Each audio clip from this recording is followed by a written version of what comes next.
pakar virus, dokter. Tadi yang saya katakan, benarkah virus ini bisa bertahan di udara selama 3 jam? Asumsi bahwa dia bisa bertahan di udara dan ngambang-ngambang di mana-mana selama 3 jam, itu sama sekali salah. Oke. Virus itu perlu media untuk bisa bertahan hidup ya. Karena virus itu tidak akan bisa memperbanyak diri di luar tubuh. Kalau masuk ke dalam tubuh, baru nanti bisa memperbanyak diri jadi banyak gitu.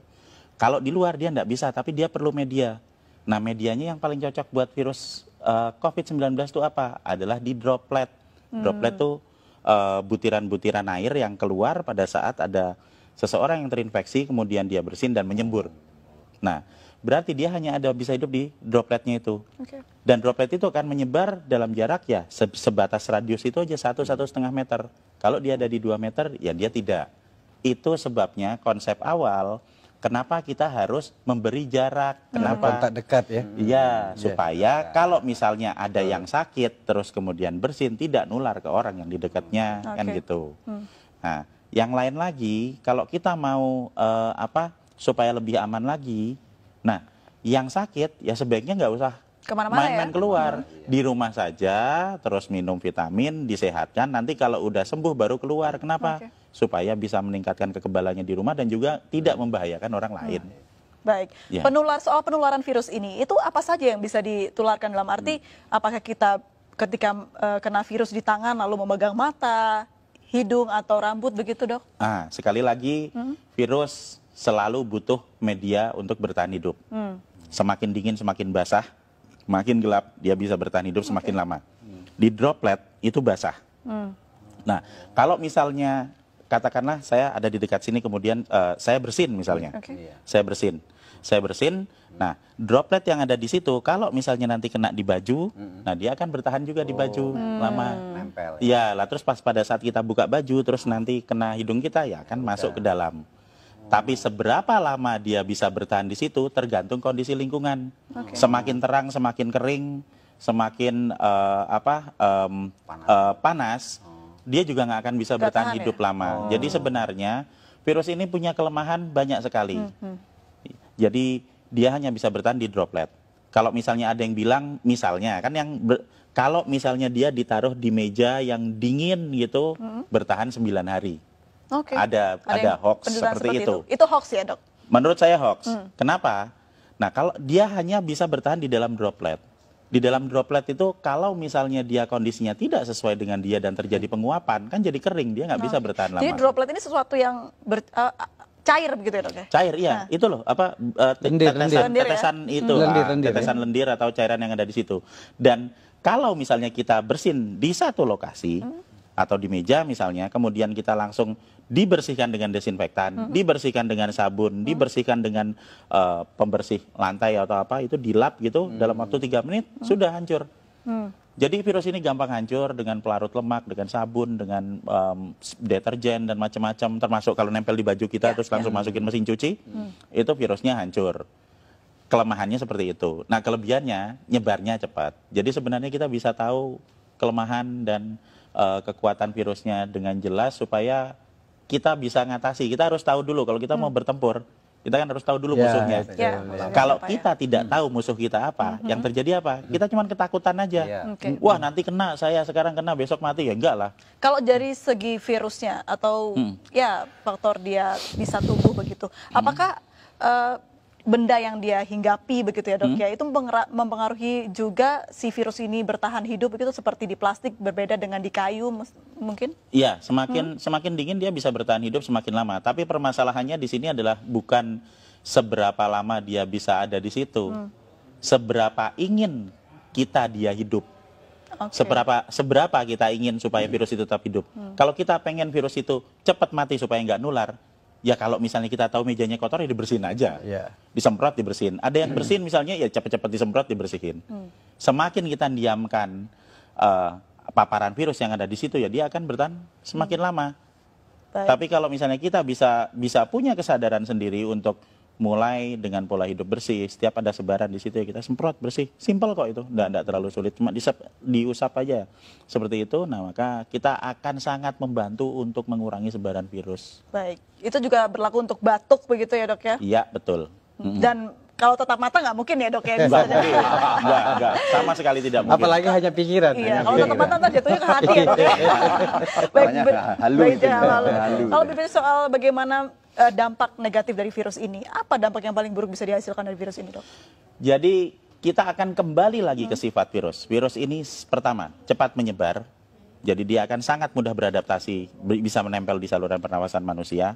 Yang kedua, fatality rate-nya tidak besar.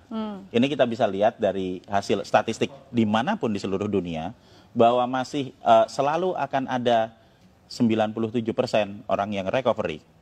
Jadi kalau dari 100% populasi ada 3% yang masuk ke fatality rate, dan 97% itu dia bisa pulih dan juga bisa masih tetap sehat. Ini yang terjadi di pasien nomor 1, 2, 3. Ingat toh waktu di Depok itu? Jadi tanggal 29 Februari dinyatakan positif. Benar toh? Terus dirawat di rumah sakit selama 16 hari. Dan kemarin mereka semua pulang dalam kondisi sehat dan berubah jadi negatif. Berarti apa? Status positif terinfeksi ini bukan status yang tetap. Seperti misalnya, oh saya kena, sekarang saya positif. Sampai 1 tahun ke depan saya tetap positif. Tidak. Itu akan berubah seiring dengan peningkatan kekebalan tubuh. Jadi kalau hari pertama saya terinfeksi, saya akan positif. Hari ke-7 saya masih tetap positif. Tapi nanti di hari ke-10, pada saat antibodi saya mulai naik di 7 hari pasca infeksi, di hari ke-10 antibodinya banyak, kita akan berubah jadi negatif. Puncak produksi antibodi ada di hari ke-14, sehingga di hari ke-14 dia akan habis semua virusnya, dinetralkan oleh antibodi. Itu yang terjadi pada pasien nomor 1, 2, 3. Jadi supaya kita bisa menginduksi pikiran-pikiran positif dan optimistik yang ada di rakyat, kita harus belajar juga melihat, kok ada pasien nomor 1, 2, 3 sembuh, ini kan udah ada buktinya. Menariknya tadi juga sempat di program di tayangan kita, begitu pasien 03 ini ternyata tidak ada gejala yang terlalu parah begitu dok, hanya batuk sedikit saja, dan treatmentnya pun hanya diberikan vitamin dan juga obat batuk oleh dokter. Nah, kenapa virus ini bisa tidak semua orang terkena paru-paru dok? Nah, jadi kalau kita mau melihat keganasan virusnya, itu kita jangan melihat kita harus kembali ke struktur virusnya ya. Struktur virusnya lagi, sifat virusnya. Virus ini bentuknya tetap, dia akan menyerang ke semua manusia. Dia tidak berubah. Yang menyebabkan terjadinya perbedaan adalah di manusianya.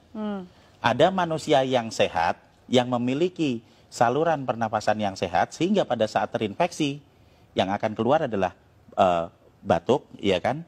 Kemudian nanti bersin, pilek, kemudian dia demam sampai paling 5 hari. Dan kemudian di hari ke-7 dia akan mengalami recovery. Dan di hari ke-14 dia full sembuh, persis seperti pasien nomor 1, 2, 3. Tapi untuk orang-orang yang berada di dalam grup dengan resiko tinggi, misalnya yang udah berusia lanjut. Kalau orang usianya lanjut, kemudian dia nanti akan memiliki pengurangan dalam hal produksi antibodi karena usianya udah lanjut. Ini usia berapa tahun ke atas dok? 60 tahun? Di statistik itu dia ada di usia antara 70-80. Itu di statistik datanya. Terus yang kedua, manusia dengan komplikasi penyakit, diabetik misalnya, atau hipertensi, atau stroke, gitu kan. Dan yang ketiga adalah manusia yang memiliki riwayat gangguan pernapasan, misalnya TBC, misalnya bronkopneumonia, bisa jadi juga asma. Maksudnya adalah saluran pernapasannya sudah mengalami kerusakan sebelum ditempeli virus, sehingga pada saat ketempelan COVID-19 akan lebih parah. Itu yang menyebabkan terjadinya ada angka fatality rate 3%. Nah, jika kita akan fokus ke 3% ini, berarti kita akan berbicara mengenai grup dengan resiko tinggi, sehingga yang seharusnya lebih diperhatikan adalah yang di grup dengan resiko tinggi ini untuk dapat prioritas ke rumah sakit. Kenapa? Supaya rumah sakitnya nggak penuh, dokternya nggak repot. Jadi nggak ada yang baru pertama kali kena sekarang, baru demam sebentar, terus waduh besok saya mati langsung ke dokter. Nggak seperti itu. Kita mendahulukan grup dengan resiko tinggi, sehingga tidak semuanya harus masuk rumah sakit. Nah, kita harus memberikan edukasi gimana caranya supaya kita bisa melawan virusnya yang ada di luar tubuh, meningkatkan antibodi yang ada di dalam tubuh secara mandiri, supaya kita semua nanti bisa ngatasi virusnya. Pertanyaannya, ketika seorang yang pasien positif sudah sembuh begitu, Ya. akankah dia bisa positif kembali?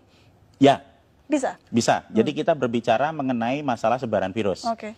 Jadi satu hal yang harus kita pahami dulu, ini imunologi basic adalah bahwa kalau saya pernah kena virus, misalnya saya pernah kena virus COVID-19, nah tubuh saya akan punya data tentang virus ini. Sehingga pada saat nanti saya kena lagi, saya akan kebal. Pertama kali kena, antibodi saya akan keluar dalam waktu 7 hari. Untuk yang infeksi pertama. Tapi nanti begitu infeksi kedua, saya kena lagi, itu nggak usah nunggu 7 hari karena sudah ada datanya di sel memori. Saya akan mengeluarkan dalam waktu 24 jam, sehari langsung kebal. Ini prinsip dasar kenapa kita semua harus divaksin. Oke. Jadi kita kasih virusnya dulu, dikenalin, supaya nanti kalau ada lagi, antibodi kita bisa keluar lebih cepat dan lebih banyak. Nah, jadi kalau misalnya saya sudah pernah kena, kemudian saya sembuh dalam waktu 14 hari, saya keluar ke kerumunan, dan di kerumunan ini ada orang yang sakit, kemudian saya kena lagi. Apakah saya bisa kena? Jawabannya ya, pasti ya. Kalau diambil sampel, apakah itu akan jadi positif? Ya, benar jadi positif. Tapi apakah infeksi kedua itu akan membuat saya sakit? Tidak, karena saya sudah punya antibodi. Dan kalau yang pertama tadi, mungkin kita ingat hari pertama positif, nanti hari ke-7 masih positif, hari ke-10 bisa jadi negatif.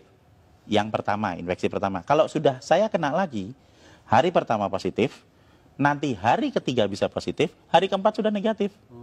Karena antibodinya sudah keluar. Jadi orang yang kena coronanya sudah positif berarti punya antibodi yang besar ya dok ya ketika sudah sembuh tapi. Betul. Dan dengan memberikan vitamin E dan vitamin C, kita bisa memproduksi antibodi 2 sampai 3 kali lipat lebih banyak daripada normal. Ini kan berarti kuncinya adalah imunitas.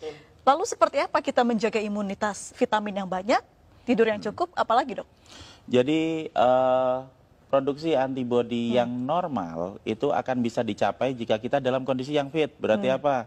Berarti kita ya makan yang benar, kemudian kita istirahat yang cukup. Karena semakin banyak kita bergadang, semakin banyak kita stres dan panik bahwa kita besok mati. Nah, itu ya. Itu akan sangat menurunkan produksi antibodi. Berarti Gitu. panik benar menurunkan antibodi dok? Iya, Oke. bahkan kita jadi panik terus, kemudian kita jadi nggak tidur, Stres kemudian jadinya. kita mau minum nggak enak, makan nggak enak, iya kan? Takut Akhirnya mati. iya kita kurang energi, akhirnya ya nggak ada produksi antibodi. Jadi sebenarnya dengan pola hidup yang sehat itu akan mampu membuat kita memproduksi antibodi secara normal. Dan pada saat ada dalam kondisi wabah, jika kita mengkonsumsi vitamin E dan vitamin C, kita akan memproduksi antibodi bisa 2 sampai 3 kali lipat dari produksi normal.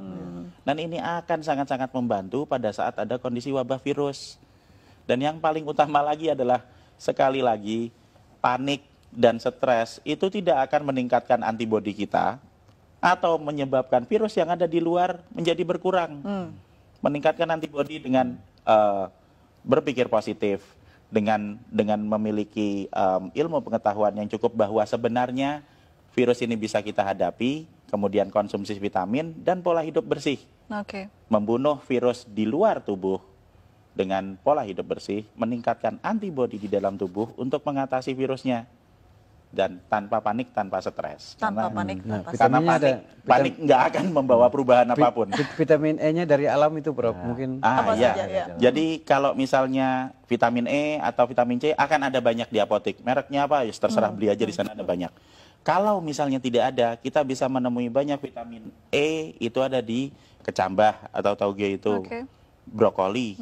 Kemudian ada di daun kelor, itu vitamin E-nya cukup banyak. Sementara vitamin C ya biasa ada di jeruk, ada di tomat, bahkan cabai itu vitamin C-nya cukup tinggi. Jadi jika kita bisa membeli yang dari apotek yang sudah diekstrak itu ya alhamdulillah. Kalau tidak bisa, apa yang ada di alam bisa kita pakai untuk meningkatkan kekebalan kita.